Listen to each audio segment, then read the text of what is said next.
여러분, 제가 지난 시간에 살펴보려고 했던 지도를 제가 지난 시간에 살펴보지 못했지요. 말씀에 앞서서 지난 시간에 살펴보려고 했던 지도를 좀 살펴보면서 지난 말씀을 좀 요약하면서 말씀을 함께 나누도록 하겠습니다. 여러분, 이스라엘 백성들은 남과 북이 분열된 후에 남과 북이 멸망하면서 전 세계로 뿔뿔이 흩어지게 됩니다. 이 흩어진 이스라엘 백성들을 디아스포라 유대인이라고 불렀어요. 이들의 평생의 소원이 예루살렘을 방문해서 유월절을 보내는 게 이들의 소원이었습니다. 그래서 흩어져 있던 이 디아스포라 유대인들은 지도를 보시면요, 빨간 점선이 킹스 하이웨이예요. 이게 이제 우리말로 왕의 대로죠. 이 길을 통해서 올라오게 됩니다. 그러다가 여리고에 이르게 되면 여리고에서 예루살렘으로 가는 길을 통해서 이제 예루살렘에 이르게 되죠. 그래서 주로 이 길은 성지 순례하는 사람에게 구걸하는 이 사람들이 구걸하기 위해서 이 길에 몰려들게 되죠. 그 중에 우리가 지난 시간에 나누었던 바디메오와 그의 아버지입니다.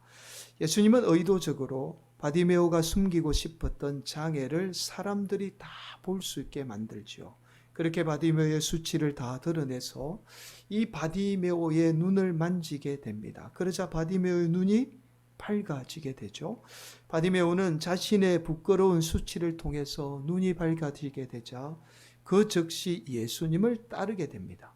그리고는 불견한 자이면서 가진 것 없던 소경 바디메오가 예수님을 따르게 되자 이름만 대면 누구나 다 알 수 있는 초대교회의 위대한 인물이 되죠. 자, 여기까지가 지난 시간에 우리가 나누었던 말씀입니다. 자, 오늘 우리가 나누게 되는 말씀은 지금의 주일입니다. 지금의 주일 예수님이 예루살렘 성에 입성하게 됐죠. 자, 그래서 우리가 이 날을 기념해서 고난주간 바로 전주일을 종려주일로 지키게 되죠. 그리고는 이제 고난주간이 시작이 되는 겁니다. 그래서 바로 오늘 우리가 나누게 되는 말씀이 사실은 예수님의 고난의 시작이 되는 그 말씀이죠. 여러분 1절은 이렇게 말씀해요. 한번 보실까요? 그들이 예루살렘에 가까이 가서 감람산 벳바게에 이르렀을 때에 예수께서 두 제자를 보내시며, 여러분 지도를 한 번 더 좀 보여드리겠습니다. 지도를 보시면 왼편에 있는 곳이 예루살렘 성이에요. 그리고 가운데가 기드론 골짜기가 있습니다. 예루살렘 성의 맞은편이 올리브 마운틴이죠. 우리 성경은 감람산 이렇게 이야기합니다. 이 감람산에 벳바게라는 마을이 있었습니다. 이곳에서 예수님이 맞은편에 있는 마을에 제자들을 보내게 됩니다. 자, 예수님이 이곳에서 맞은편 마을에 있는 제자들을 보내면서 이렇게 말씀해요. 2절입니다. 이르시되 너희는 맞은편 마을로 가라. 그리하면 곧 메인 나귀와 나귀 새끼가 함께 있는 것을 보리니 풀어 내게로 끌고 오라.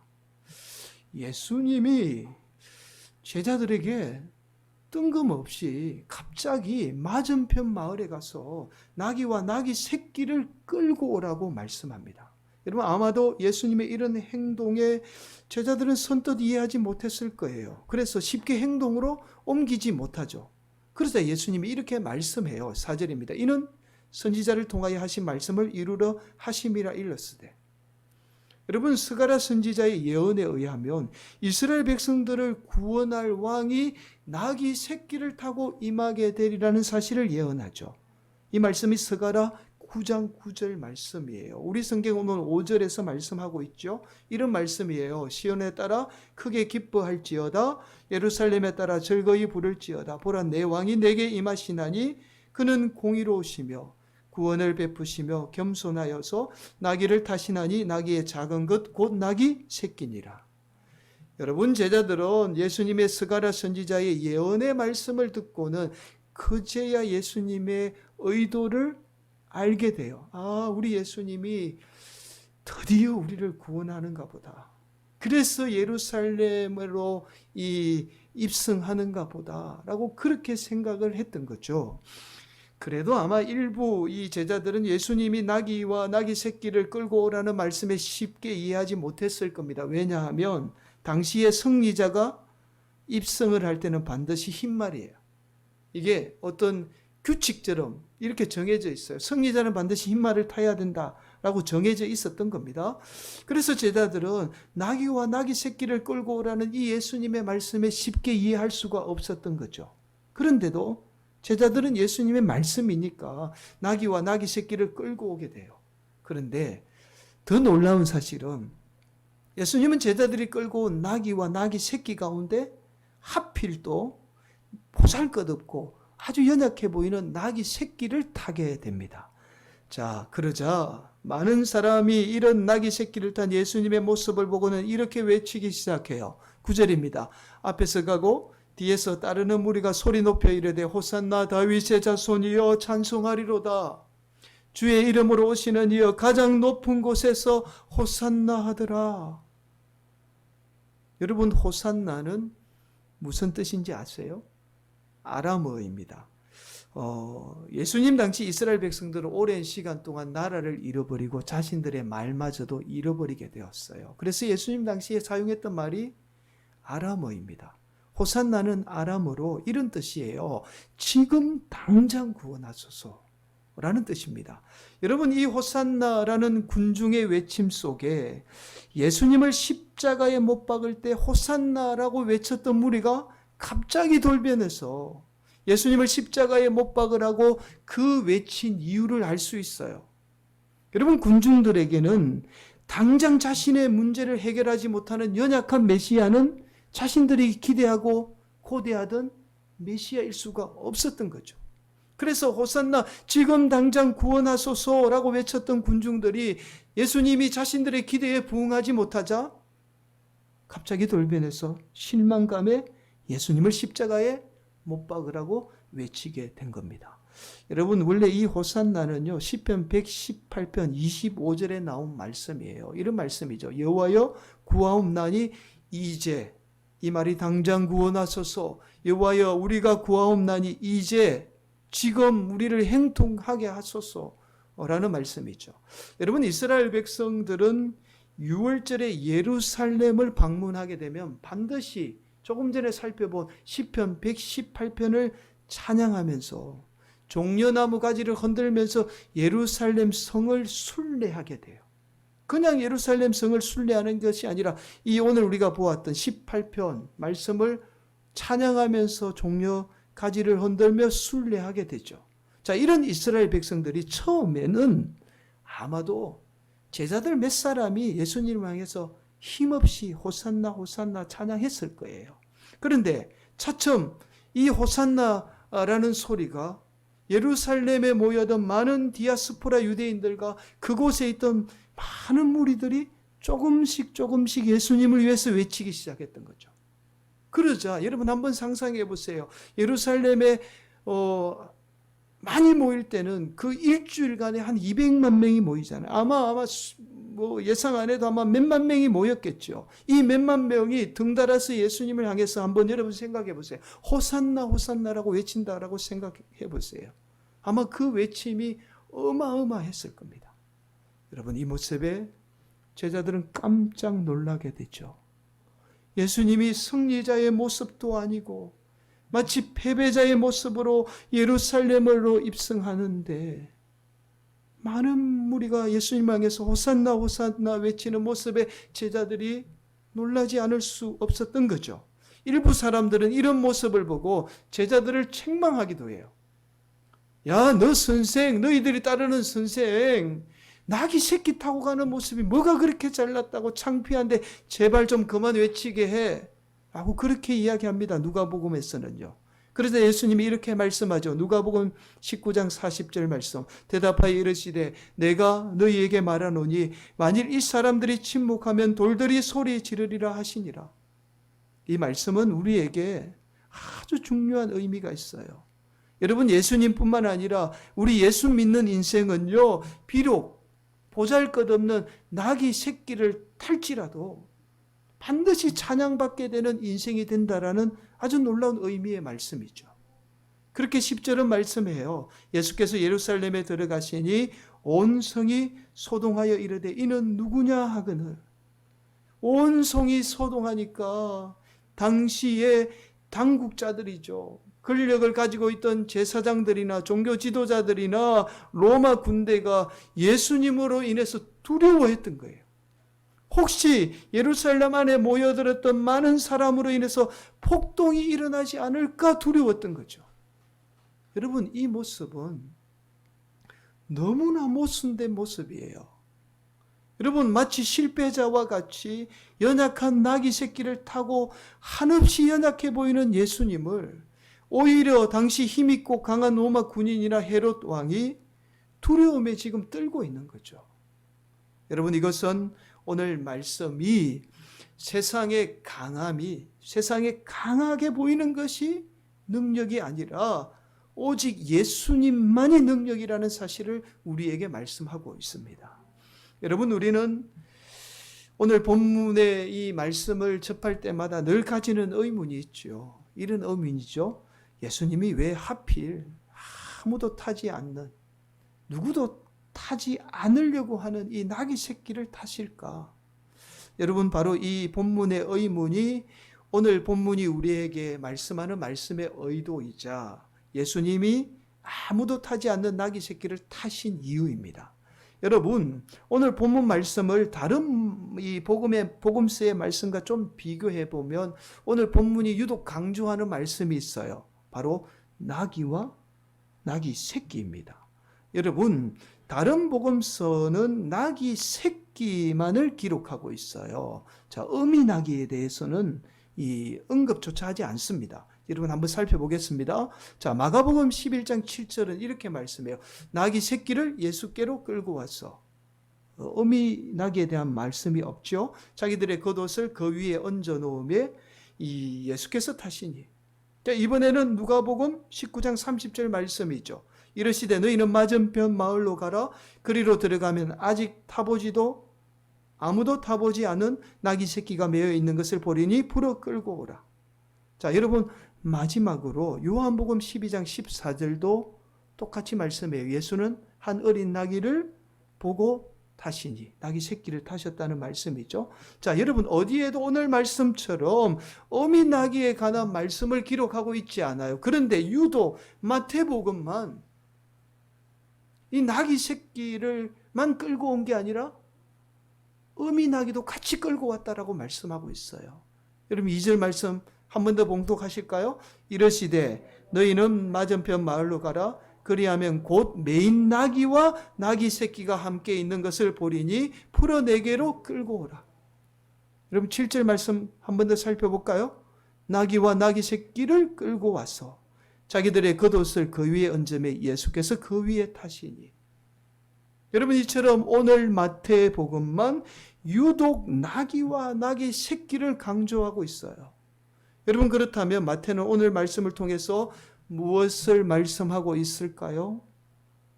여러분, 바로 의미에 비교해서 상대적으로 약한, 연약한 나귀 새끼를 강조하기 위해서입니다. 여러분, 어미 나귀 옆에 있는 나귀 새끼는요, 어미에 비교해서 상대적으로 연약해 보일 수밖에 없죠. 그냥 나귀 새끼 혼자 있는 것과 어미 옆에 있는 나귀 새끼는 더 연약해 보여요.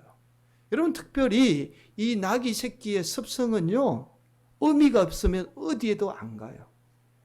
그러니까 아마 마태복음은 이 예수님의 이 나귀 새끼를 끌고 와도 어미와 같이 끌고 와야 이 나귀 새끼가 끌려온다는 그 말씀을 지금 기록하고 있는 거죠. 그만큼 연약한 것이 나귀 새끼예요. 스스로 혼자 아무것도 할 수 없고 짐도 질 수 없는 존재이죠.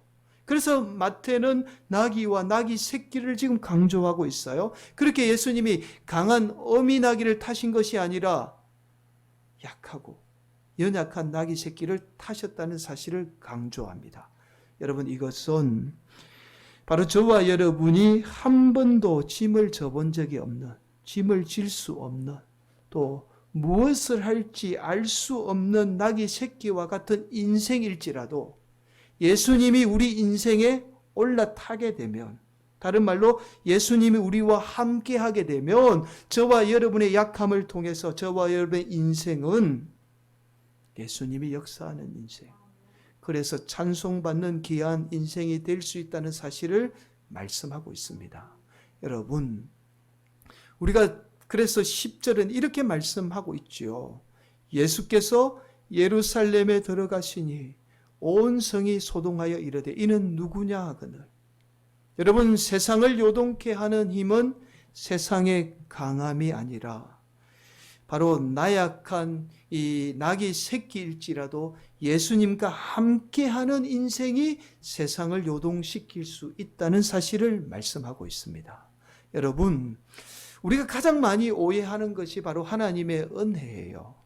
여러분, 하나님의 은혜를 눈으로 볼 수 있다고 생각하죠? 그러나 실제로 하나님의 은혜는 눈으로 볼 수 없어요. 우리가 많은 것들이 하나님의 은혜라고 하면서 눈에 보이는 것은 실제로 사탄 마귀의 역사일 가능성이 큽니다. 교회 안에서도 마찬가지예요. 성도들을 유혹하기 위해서, 미혹하기 위해서. 하나님의 은혜는 눈으로 볼 수 없어요. 반면에 강력한 힘을 지니고 있습니다. 자, 반면에 세상이 말하는 강함은요, 눈에 보이고 강해 보여요. 그러나 실제로는 힘이 없는 경우, 약한 경우가 훨씬 더 많죠. 자, 여러분, 이것을 하나님의 은혜의 속성이라고 말합니다. 우리는 하나님의 은혜를 눈으로 볼 수 없기에 약함을 통해서 역사하는 하나님의 은혜를 볼 수 없을 뿐이에요. 그래서 우리는 하나님마저도 세상의 강함으로 역사한다고 생각하죠. 그러나 하나님의 은혜는 보이지 않기에 눈에 보이는 강함으로 역사하는 분이 아니라 오히려 성도들의 약함을 통해서 역사하게 됩니다. 여러분, 이 놀라운 사실을 깨달은 사람이 바로 사도 바울이죠. 여러분, 사도 바울은 자신에게 누구에게도 말할 수 없는 약함, 연약함이 있었어요. 그래서 이 약함에서 벗어나게 해달라고 수없이 하나님께 울부짖어요. 하나님, 제발 저 좀 살려주세요. 하나님, 저 약함 때문에 저 복음도 전할 수 없고 죽을 것 같아요. 이대로 두면 저 아무것도 할 수 없는 인생입니다라고 그렇게 하나님 앞에 간절히 수없이 외쳐요. 그러나 사도 바울은 오히려 그의 인생의 약함이 하나님의 강력한 은혜가 임하는 통로라는 사실을 깨닫게 되죠. 그렇게 사도 바울은 이렇게 고백합니다. 고린도후서 12장 9절 말씀. 나에게 이르시기를 내 은혜가 내게 족하도다. 이는 내 능력이 약한 데서 온전하여 짐이라 하신지라. 그러므로 도리어 크게 기뻐함으로 나의 여러 약한 것들에 대하여 자랑하니 이는 그리스도의 능력이 내게 머물게 하려 함이라. 사랑하는 성도 여러분, 비록 저와 여러분이 하나님의 은혜를 눈으로 볼 수 없지만 저와 여러분의 인생의 약함 가운데 오늘도 하나님의 능력은 머물게 되는 거죠. 여러분, 왜 예수님이 저와 여러분을 위해서 당시에 그토록 약함의 상징인, 비난의 상징인 십자가를 졌을까요? 바로 오늘 본문 말씀처럼 약함을 통해서 하나님의 능력이 임한다는 사실을 예수님이 알았기에 세상에 가장 약한 십자가를 지신 거예요. 그래서 우리 주님은 오늘도 우리 성도들이 그 약함의 십자가를 지고 예수님을 따르기를 간절히 원하고 있지요. 마태복음 16장 24절은 이렇게 말씀해요. 이에 예수께서 제자들에게 이르시되 누구든지 나를 따라오려거든 자기를 부인하고 자기 십자가를 지고 나를 따를 것이니라. 사랑하는 성도 여러분, 예수님이 저와 여러분에게 십자가를 지고 따르라고 말씀하실 때는 저와 여러분의 약함을 통해서 하나님의 능력이 저와 여러분의 인생 가운데 머물게 하기 위한 하나님의 의도가 있는 거예요. 여러분, 우리가 누구에게도 말할 수 없는 나의 약함, 아픔, 상처, 그 십자가를 내가 기꺼이 지고 예수님을 따라야 합니다. 여러분, 우리가 인생을 살다 보면 우리 인생의 약함의 문제는 필연적으로 찾아와요. 아픔의 문제, 고통과 고난의 문제 반드시 찾아옵니다. 우리가 예수 잘 믿는다고 해서 만사가 형통케 되는 게 아니에요. 그러나 우리가 우리에게 임한 이 약함이라는 십자가를 포기하지 않고 지게 될 때에 저와 여러분의 약함은 오히려 우리 하나님의 은혜가 임하는 통로가 됩니다. 그래서 우리의 약함은 바로 하나님의 은혜의 통로이죠. 저와 여러분에게 단순한 인생의 약함의 문제가 아니에요. 그렇게 저와 여러분의 인생을 찬송받게 하는 분이 바로 우리 하나님입니다. 사랑하는 성도 여러분, 비록 저와 여러분의 인생에 약함이 있고 또 우리 자녀들 가운데에 말할 수 없는 약함이 있어요. 그러나 저와 여러분의 약함 가운데 우리 예수님이 함께하게 되면 오히려 그 약함을 통해서 하나님의 역사는 반드시 임하게 됩니다. 우리 인생의 약함을 통해서 역사하는 그 하나님의 은혜는요, 세상의 강함을 부끄럽게 하고 세상의 강함을 오히려 두려움에 떨게 해요. 이것이 하나님의 은혜의 능력이에요. 오늘도 우리를 사랑하는 주님이 저와 여러분의 약함을 통해서 저와 여러분의 인생을 찬송받는 인생으로 역사하게 될 줄 믿습니다. 우리 자녀들의 약함을 통해서 우리 자녀들이 반드시 찬송받는 인생이 될 줄 믿습니다. 이것이 여러분 기독교에서 가장 중요한 복음의 핵심이에요. 이 핵심을 놓쳐서는 안 돼요. 성도들이 이 복음의 핵심을 모르기 때문에 자꾸만 세상의 강함만을 추구하는 거죠.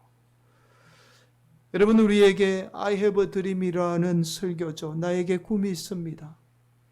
내 자식이 이 나라에 살면서 피부색으로 평가되지 않고 인격으로 평가받게 되는 날이 오는 꿈입니다. 라는 설교로 잘 알려진, 지금도 미국에서 가장 존경받는 분이 바로 마틴 루터 킹 목사님이에요. 여러분, 마틴 루터 킹 목사님은요, 이 알라바마 버스 안에서 로자 파크스라는 여성이 백인만 앉을 수 있는 자리에 앉아서 양보해주지 않았다는 이유로 체포가 되어서 감옥에 갇히게 됩니다. 그러자 이 목사님은 흑인들과 함께 몽고베리 버스 보이콧 운동을 전개해요. 5만 명이 넘는 알라바마의 흑인들이 버스를 타지 않고 불편해도 걸어서 다닙니다. 그리고 먼 거리는 혹시 차가 있는 이 흑인들 서로 태워주는, 그래서 불편함을 감수해 이 운동을 무려 1년간 펼치게 됩니다. 결국 이 운동 때문에 로자 파크스라는 여성은 풀려나게 되죠. 그리고 흑인이 버스에서 백인에게 자리를 양보하지 않는다는 이유로 체포되는 이 법이 위헌이라는 연방 대법원의 판결마저도 이끌어내게 됩니다. 자, 이후에 목사님은요, 흑인이 백인과 동등한 시민권을 가져야 한다라는 이 운동을 계속해서 전개하게 되죠. 또한 일부 가격파 흑인들을요, 어르고 달래서 우리는 백인처럼 폭력을 써서는 안 돼, 비폭력을 쓰자라고 그렇게 운동을 전개하게 되죠. 그 결과 1964년에 최연소로 노벨 평화상을 받게 됩니다. 여러분, 가진 것 많아서 많이 배워서 받은 게 아니에요. 오히려 연약했기 때문에 받은 거죠. 당시의 최연소였습니다. 그러다가 마틴 루터 킹 목사님은요, 1968년 4월 4일에 가격파 백인 단체의 인물인 이 제임스 얼레에 의해서 39살의 젊은 나이에 두 자녀와 아내를 두고 암살을 당하게 됩니다. 놀랍게도 목사님이 암살당하기 전에 수많은 백인들의 협박 속에서 이런 설교를 해요. 앞에 한번 보실까요? 내가 죽거든 나를 위해 긴 장례를 할 생각을 하지 마십시오. 긴 조사도 하지 말아 주십시오. 또 내가 노벨상 수상자라는 것과 그 밖에 많은 상을 탄 사람이라는 것도 말하지 마십시오. 그것은 하나도 중요하지 않기 때문입니다. 여러분, 세상에 보이는 강함, 세상의 자랑이 중요하지 않다는 말씀이죠. 앞으로 무슨 일이 일어날지 저는 전혀 알 수 없습니다. 어쩌면 우리 앞에는 무섭고 어려운 날들이 기다리고 있을지도 모릅니다.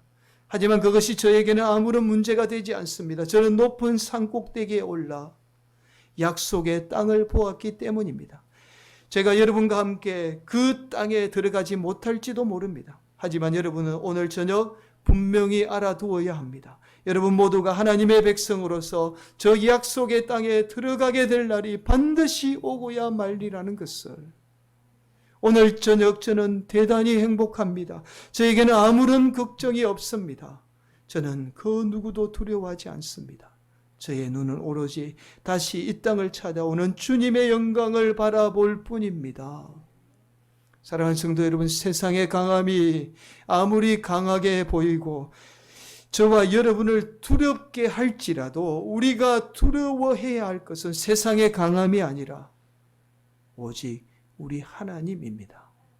오늘도 우리 하나님만이 이 진정한 능력이며 그 하나님만이 우리의 약함을 통해서 역사하는 분이에요. 마틴 루터킹 목사님은 당시 사회의 약함인 흑인이었지만 오히려 그 약함이 오직 강함이 존재하는 지배하는 미국 사회를 변화시키고 지금도 많은 사람에게 칭송을 받고 있는 겁니다. 사랑하는 성도 여러분, 우리 하나님은 지금도 살아계셔서 저와 여러분 삶 가운데 역사하고 계세요. 세상과 다르게 역사하는 분입니다. 세상은 강함의 힘이 있고 역사가 있다라고 말하죠. 그러나 그 강함은 반드시 우리를 교만하게 만들고 우리 자녀를 교만하게 만들고 우리를 악하게 만들어요. 그래서 오늘도 우리 주님은 저와 여러분의 악함을 통해서 역사하는 분이에요. 오늘도 우리 성도들의 이 약함을 통해서 역사하는